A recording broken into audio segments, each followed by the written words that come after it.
Hey all, Ron here from Military Images Magazine with a new episode of Life on the Civil War Research Trail. You know, we Americans love our folk heroes, real and imaginary.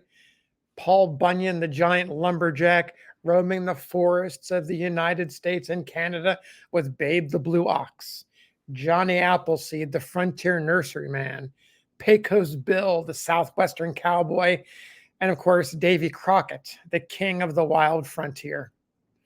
Well, you may not be surprised to learn that the Civil War has its share of folk heroes.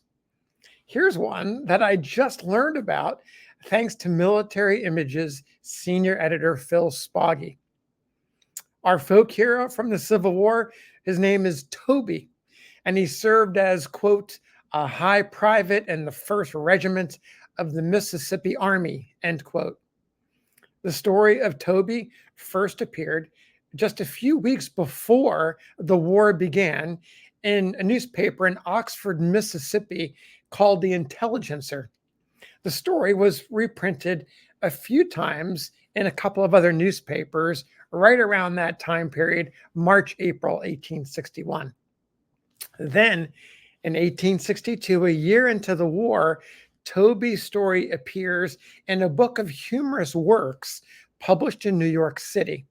The title of the book is War Life, illustrated by stories of camp and field, and it's compiled by Tim Tramp, which may be a pseudonym.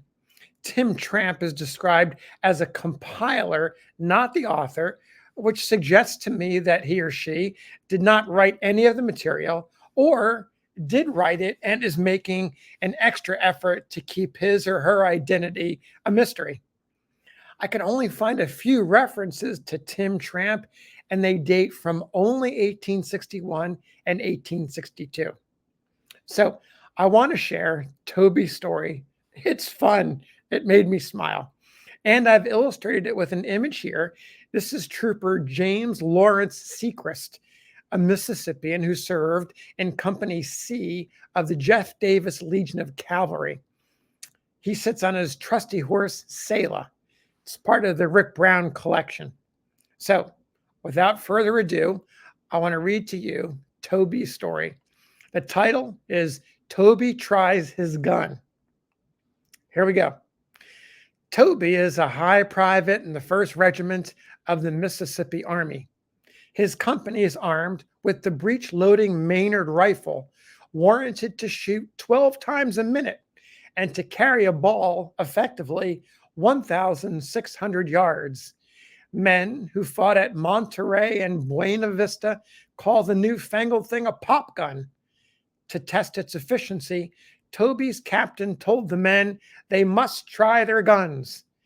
In obedience to command, Toby procured the necessary munitions of war and started with his pop gun for the woods. Saw a squirrel up in a very high tree, took aim, fired.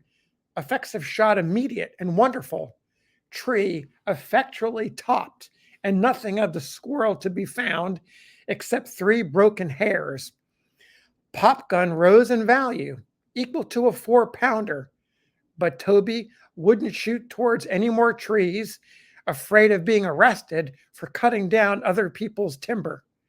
Walked a mile and a quarter to get sight of the hill. By aid of a small telescope, saw hill in the distance, saw large rock on hill, put in a big load, shut both eyes, fired. As soon as breath returned, opened eyes. Could see, just could, but couldn't hear.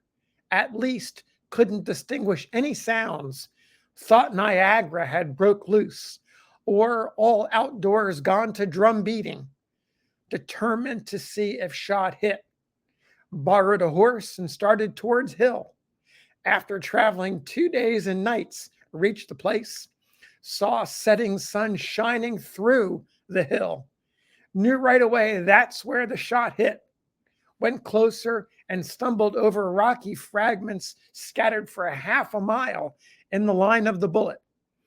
Came to hole, knew the bullet hit there because he saw lead on the edges.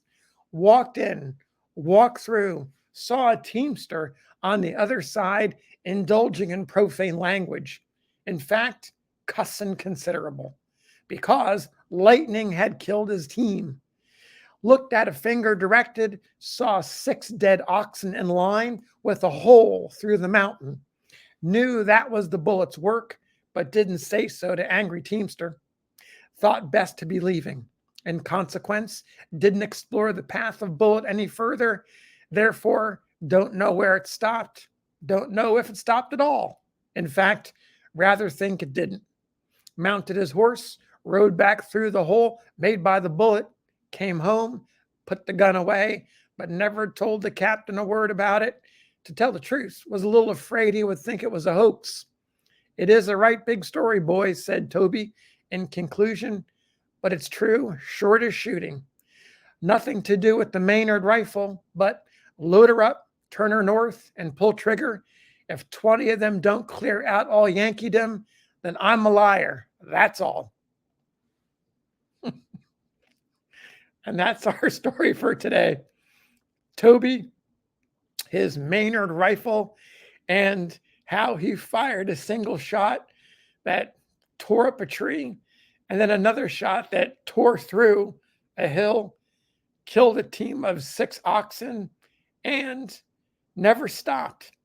In fact, that bullet fired in 1861 might still be out there.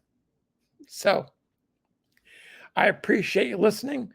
I may share a few more tall tales in future videos.